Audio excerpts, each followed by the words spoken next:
Hey guys, Ranger here, and I decided to do something kind of really stupid. Okay, I do that a lot, but I decided for the heck of it to check out an old promotional animation. This was an old animation that was released back in the 1950s. And it was an educational film, and it is How to Protect Yourself from Nuclear Fallout and Survive an Atomic Attack. 1950s educational film. And this is on the Best Film Archives. Now, being a Fallout fan, you know, the video game series, I decided for the heck of it to check this out. Now, there are a couple of... Now, okay, there's plenty of links over here, over on the side pertaining to other things like this. But, if you guys want me to continue with this, please let me know. Check this out. Now, this I've never seen. Of course, I didn't grow up in the 1950s. But I'm curious as to what this is. This is an animation, so... this is an animation, so it's right up my alley. Okay, so starting the video in 3, 2, 1, click. As you can tell, I'm dressed for the occasion.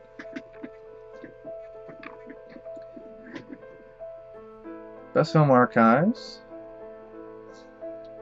My gosh, like, was this film actually shown in schools back in the 1950s? Fallout.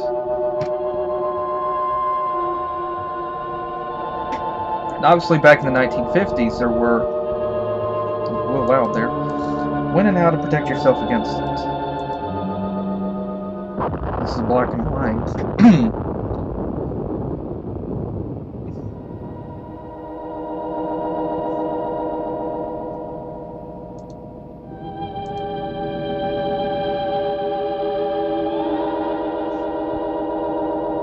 Attacks us with nuclear weapons. Danger will come not just from blast or heat or nearby radiation effect, but also from fallout. Radiation. Fallout, which may occur miles and miles away from the blast. You need to know about fallout, what it is, how to detect it, and what to do to protect yourself against it. Everybody needs to know. Yes, this does mean you. Watch and listen. One day, these facts may save your life. What is this fallout, anyhow? A really awesome Just video game bits of franchise. radioactive fall out of the mushroom cloud of the nuclear explosion and settle on the ground. These bits of matter can be dangerous. You're exposed to some radiation every day, from cosmic rays or other natural sources of radiation. These exposures are too small to hurt you. But when a wartime nuclear explosion occurs, a serious fallout follows. Thousands of tons of atomized earth, building materials, rocks, and gases I'm may curious, be thrown like, into the air. did this premiere? I mean, like, And did the this... mushroom cloud containing them Was this shown in schools sometimes back in the moves as high as 1950s? 100,000 feet, nearly Or 20 miles up. 1960s? Some of the radioactive particles spill out near the explosion site. Or was this shown in theaters? Others may be carried for 10, 50, 100 miles or more. But how will you know if there is fallout? You can't hear, smell, taste, or see the radiation. But you yourself can detect the fallout particles that produce it. The easiest time to do this, without special instruments, is when the fallout is settling through the air. This starts any time from about 1/2 hour to several hours after the explosion, depending on how far away you are. If you're still alive. And it continues to fall for an hour or longer. Usually, you can see the fallout. So if there has been an explosion of a nuclear weapon within a few hundred miles of you, you should suspect every unusual concentration of dust in the air of being fallout. After an explosion in daylight, watch any unusual accumulation of dust. At night, put a white or light-colored plate outside. Examine it every 15 minutes or so. If dust has accumulated on the plate, treat it as fallout. The particles in that fallout behave like miniature X-ray machines, sending out radiation in all directions. If there are many particles, then you just touch it you are exposed and to them like long bring it enough, into your home? you will be hurt. Others will be watching for that fallout, of course. Experts will estimate the probable path and speed of approaching fallout and try to keep you posted. But it may come before you hear any details by radio or otherwise. You must take precautions, whether you hear their reports or not. If radio stations are operating, you will hear reports, especially on the Conelrad frequencies 640 or 1240 on your AM dial. As soon as it is safe for specially protected crews to get out into the open, these highly trained civil defense radiation detection teams will make a thorough check of radiation levels and characteristics.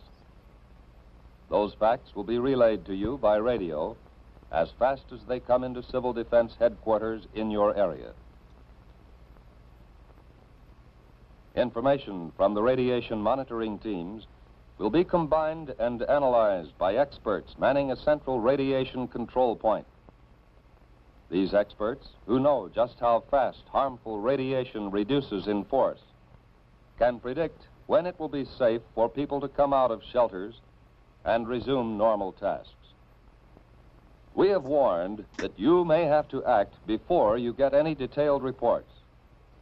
Just what can you do if fallout comes your way? Find the best shelter you can. The more solid substance you can put between yourself and the fallout, the better. But an ordinary frame house with windows closed will give considerable protection. In a house, it's best to get on the floor, away from doors and windows. Or if you can, find a location with additional walls in the center of the building. A basement is even better if the house has one. Large buildings, such as apartment or office buildings, give good protection. The thick, heavy masonry of their walls and floors makes it hard for radiation to get through. Basements, inside rooms, or corridors on the lower floors are safest. The basement of any house or building will become a good improvised shelter if you block the windows with sandbags and place other sandbags on the floor above the shelter area. If you don't have sandbags, thick, solid layers of books, magazines or newspapers, or even a series of file cabinets standing close to each other can cut the radiation danger. In some parts of the country, there are storm cellars or outside vegetable storage cellars. They may be used as shelters from fallout. If you plan to use such a cellar or your basement or any other shelter, stock it with food and supplies. To equip and supply your shelter area, you need some of the same things you might take on a vacation camping trip. First, sleeping equipment to fit your shelter area, folding cots or sleeping bags and blankets. Then, food and water. There should be at least a 2-week supply. You'll want plenty of fruit juices and lots of your family's favorite canned foods. The drinking water supply should be rotated often to be sure it's fresh. And don't forget such basic needs as sugar, salt, pepper, and other seasoning that your family ordinarily uses. Now, some equipment. A radio is very important. It should be a battery portable with spare batteries. A transistorized radio is best, as the batteries last longer. Next, you need light in the form of flashlights and a battery-operated lantern. Then, a good first aid kit. Now, plates, cups, silverware. A can opener and a bottle opener are important. Add to these things enough closed containers to take care of garbage and human waste. Especially if there will be children in the shelter, include some books and magazines, paper and pencils, maybe one or two small, simple games. The best protection of all is the special shelter built according to specifications of your local civil defense organization. This has an air filter to allow ventilation, but keep dust out. And it has at least 3 feet of earth over it. It would be a good idea to go right now to your local civil defense office to secure plans for the type of shelter you want, and then to get busy on construction. Plans are simple, using standard materials. So maybe you can do the job yourself. But all this special shelter talk won't help very much if you are caught way out on the open road. If that happens, keep driving until you see a building, which may be a house or barn, church or school. Drive as close to the building as you can. Then get yourself and your family out of the car and take cover in the building. If you live on a farm and have sufficient warning, get your animals under cover and give them enough food and water to last several days. And if you can, cover any piles of hay or harvested crops that may be outside. If the explosion has been some miles away, you will have time to fill tubs and other containers with water before fallout arrives. All locations where outside dust does not penetrate will be safe storage points for water. Whatever kind of shelter you find, settle down and make the best of it. If there are others with you, help them by being as calm as you can, and don't be discouraged. You can go out for very brief periods if you are well covered and keep the dust off your skin. Wear heavy boots or shoes and pants tucked in or tied around the bottom to keep dust out. If any dust gets on you, brush it off promptly. And when you have a chance, wash it off. That dust can burn your skin.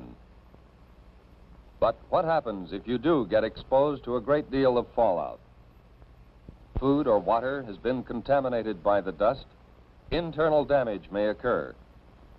When dust has been left on skin, there will be skin burns. When you have been near dust too long, there may be radiation sickness. Exposure can even cause death. If you have had considerable exposure, you will vomit and grow weak. But after a few hours, this sensation will pass, and by the next day, you may have had the last of it. Even if you have been exposed to excessive fallout, you may eat and drink just as you normally would.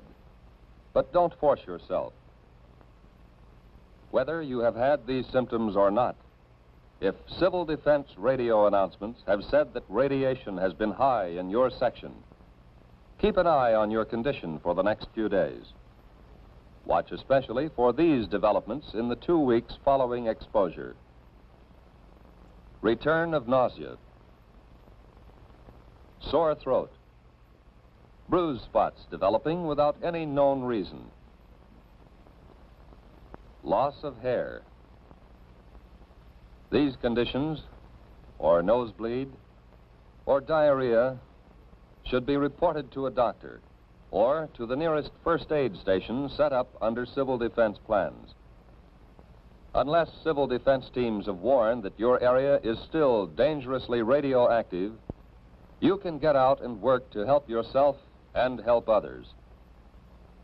Although fallout can be deadly, your chances of avoiding damage from it are much better if you follow the directions we have given you. During an alert, keep your portable radio tuned to the Conelrad radio frequencies, 640 and 1240 on the AM dial, for the latest reports and advice. Right now, today, before there is an alert, take time to learn the Civil Defense 5 steps to safety. Learn warning signals and what they mean, Learn your community plan for emergency action. Learn protection from radioactive fallout. Learn first aid and home emergency preparedness steps. And learn how to use Conelrad 640 or 1240 on the AM dial for official directions.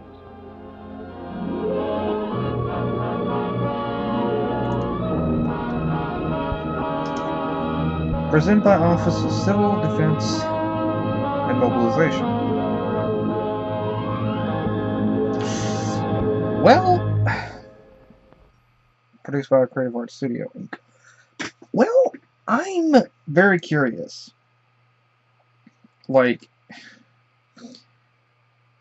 there's a lot of things, obviously in the comments following this, there's probably some people, there's a lot of comments, there's a lot of comments about the video game franchise.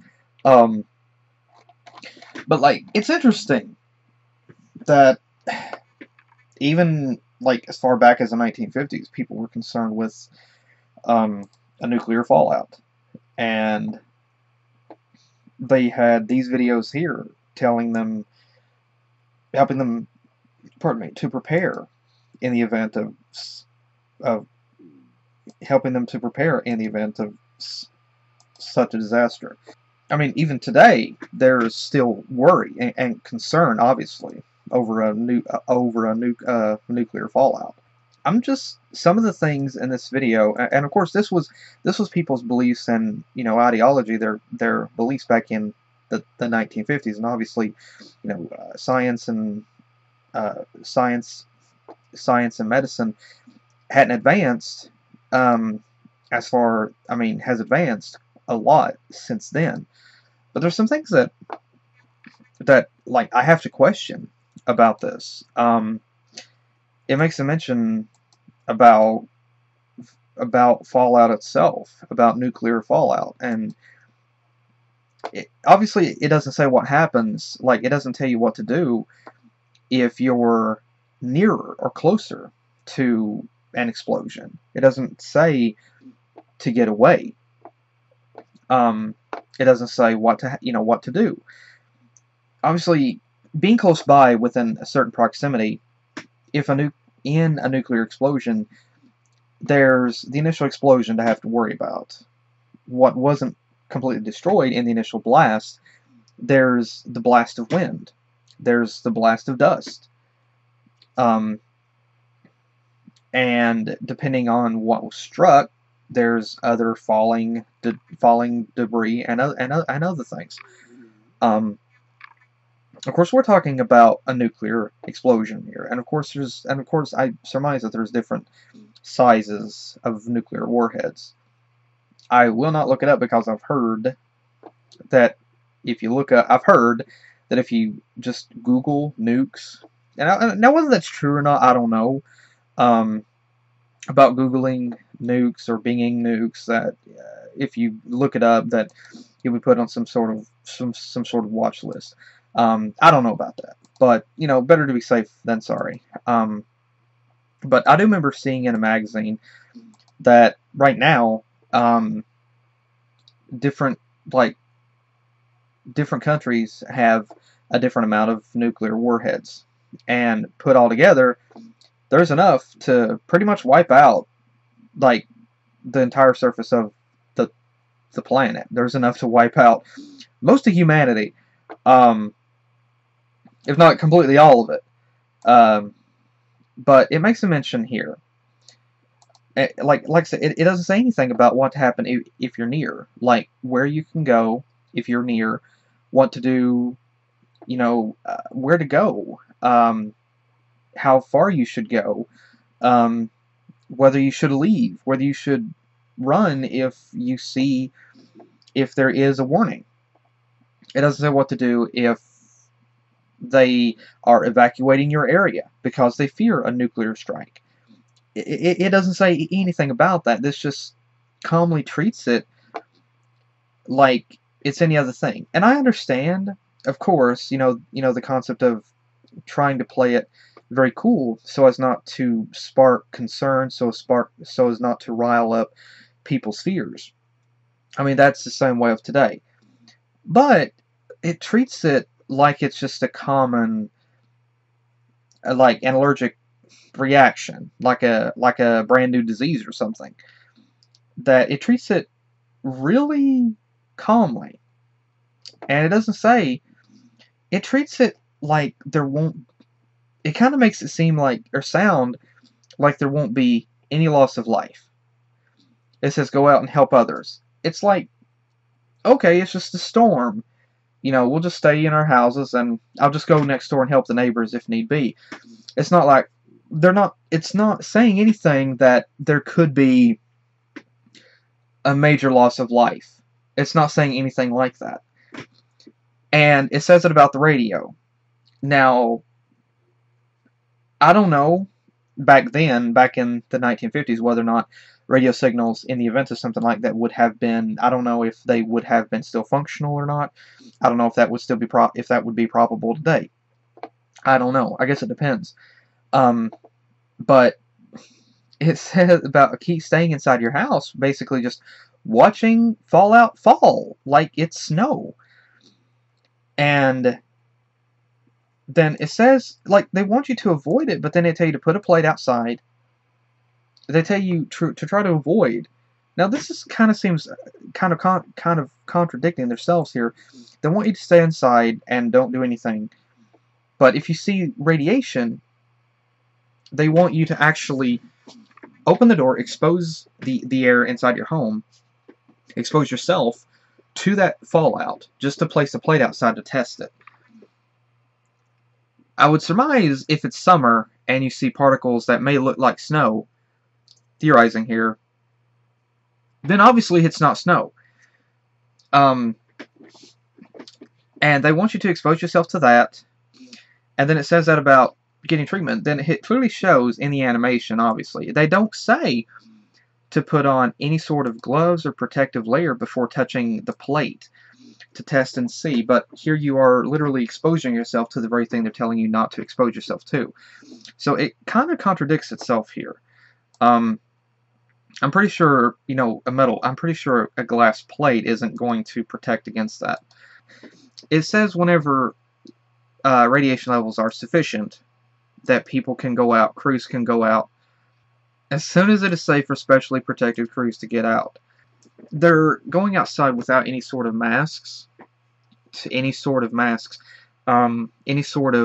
breathing apparatus or anything, and they're walking around in that freshly layered radiation fallout, and there could still be some airborne particles on the remnants of walls, or it could even be in the area where they're working and it's kicking up dust or something. And so they're literally exposed. Like their feet, legs, arms, hands, torso, even the top of their head might be protected, but there's still no apparatus. There's nothing covering their face. There's nothing covering their neck.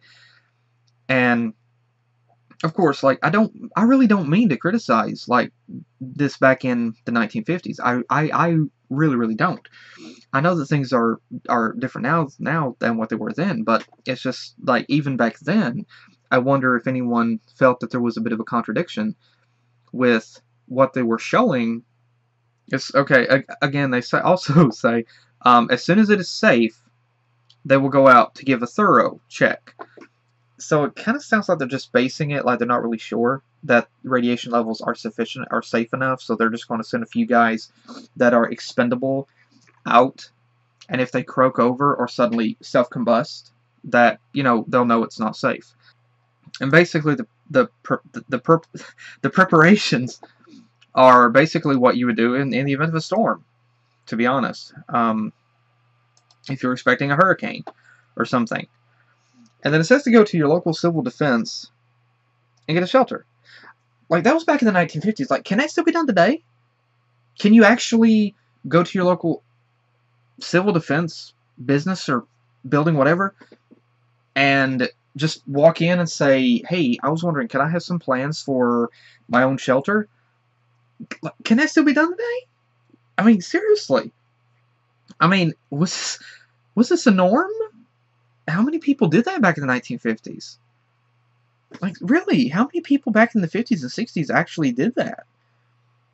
Like, I'm kind of curious now. Like, how many documented shelters exist that was built in the 1950s? I mean, that's something I'm actually curious about. How many documented shelters are actually still around that was built in the 1950s because people feared a nuclear fallout, and so they went to their local their local civil defense department and actually either had someone construct it for them or they actually constructed it themselves. I'm curious about that now. And, like, is it possible, again, to just have your own shelter built? Is it really possible? Now, of course, they talk about what the symptoms are of being exposed to fallout, radiation sickness, and things like that. Vomiting, nausea. I'm curious. That was back in the 1950s. Has science, well, not science, but has medicine advanced farther now that that there are more symptoms that exist, more ways to detect radiation exposure today? I'm sure that there would have to be definitely advancements in that. And also, like, with the advancements in the weapons technology, is there more things that could happen to a human body now by being exposed to radiation? So there's a couple different things in play here. Like, what more symptoms could possibly have existed back in the 1950s that people weren't able to detect that they could now? But the symptoms could arise because of, advanced nuclear weapons technology. So again, there's different things at play here. And it says, like, oh, you've been exposed. Like, it's kind of funny, like, oh, you've been exposed to radiation. Okay, you just, just hang out, just eat normal. Everything's just totally fine. It doesn't say, like, that you could die from it. And it doesn't also say to limit. I mean, obviously, I'm pretty sure that radiation sickness is not contagious. But if you have been exposed to that fallout, and you got it on you, clothing, on your body, wouldn't it be advised to limit or to, like, avoid getting around other members of your family or around anyone until after the clothing has been washed or has been decontaminated or burned or something, and you've actually had a shower or a bath? Wouldn't it be a good idea not to be around other family member to avoid, like, those particles getting onto them and possibly having the exact same effect? And also, like, if you ignore the fact that you've been exposed to radiation and you actually try fixing a meal, then you're putting those particles in the food and people are eating it. And so they are ingesting those particles. So again, there's a couple of things that isn't really discussed here. Now, I might be completely wrong with this, but again, I don't really know for sure. Again, that's just my thought on that. Eat and drink as you normally would, but don't force yourself. I'm kind of curious, like, it kind of made it sound like you would feel like you weren't hungry and don't eat, like you wouldn't want to eat, but try eating anyway. It didn't also say if the radiation, like, if it could be cured, like, depending on the levels of radiation exposure that you were exposed to, or you had, what level that it was. It didn't say, like, whether it could be cured, whether you should not be around family for a certain period of time. It didn't say anything about that. But then again, like, they might not have known back then. They might not have known back then about that. Or then again, maybe they did know. They just, since it was a promotional thing, an educational video, maybe they just, they didn't say anything about that because they didn't want to stir up fear and the concern of isolation. So, I don't know. Like I said, there's a lot of different things that is really uncertain here. Like, this was, obviously, it was meant to be an educational video to show what can happen and what you need to do. And again, the thing to remember, of course, is this was back in the 1950s. And I don't know exactly, there's no definitive date whenever this video actually made itself present. But, obviously, it says back in the 1950s, it's black and white. You know, there was no color added, but then again, they didn't need it. But I'm just, it's really different. I mean, granted, yeah, I've watched cartoons all the way back from the 1920s. It's not that. Like, it's always a treat to be able to see older, it's always a treat to see older animations and be able to see, like, comparing people's mentality, their ideology and such between then and now. And especially with animation. Animation was able to get away with a lot more stuff years ago than it is today. Today you have to walk on glass. You have to like you're tiptoeing across glass or in a room with mouse traps ready to spring whenever it comes to the animation. But back then, animation could be a lot more bold with the things that they did. But there are people that are taking a step up to try to do that again today, and I'm really happy. I'm really happy for that. But even today, there's a fear of a nuclear fallout. And obviously this is no doubt probably what Fallout... Now, I did hear or see another video of which Fallout was actually inspired by. And it wasn't the old advertisements or the old beliefs of a nuclear fallout from the 1950s. But I can honestly understand if there is some sort of inspiration from this. But it's kind of... It's like, again, there's things that I myself would be concerned about in regard to actual fallout. Like, if I was exposed, I'd be afraid to be around my family or anyone that I cared about, afraid that I would end up exposing them to it. And it doesn't say, like, obviously, I mean, it says crops and such. Cover crops. Crops have to be watered. If crops have to be watered and be exposed to sunlight to continue to grow, to be healthy. If you keep them covered and you're not allowed outside for a certain period of time, they can't get that exposure that they need to the sun, to the rain.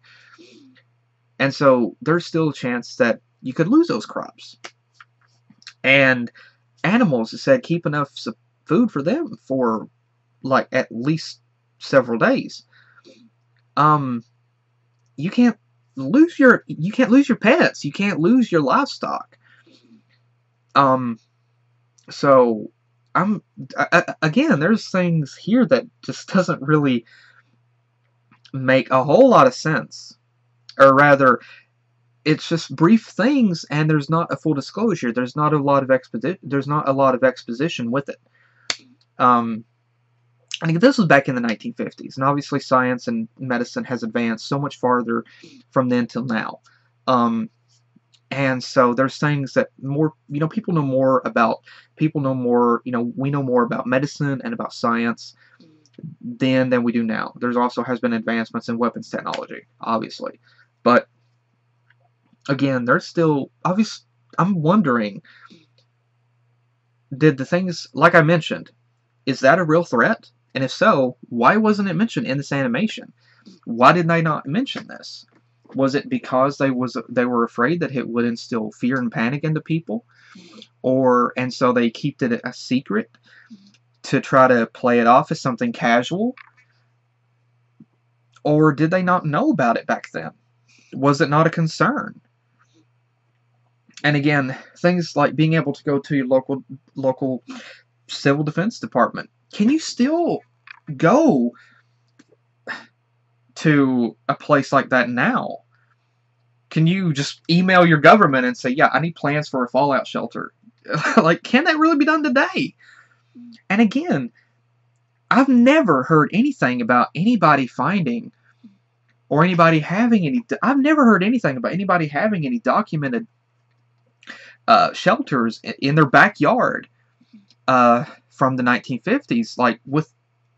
I've never heard anything about home realtors trying to sell a home, and there was just so happened, like from the 1950s, and just so happened to have a fallout shelter right there in the backyard. I've never heard anything like that. So I'm curious, like, how many people did actually have or build these shelters? And were they actually structurally sound? I mean, did they hold up? Like, it's been 50 years. Are they still around? Have they been able to stand? Have they been able to stand the test of time, or what?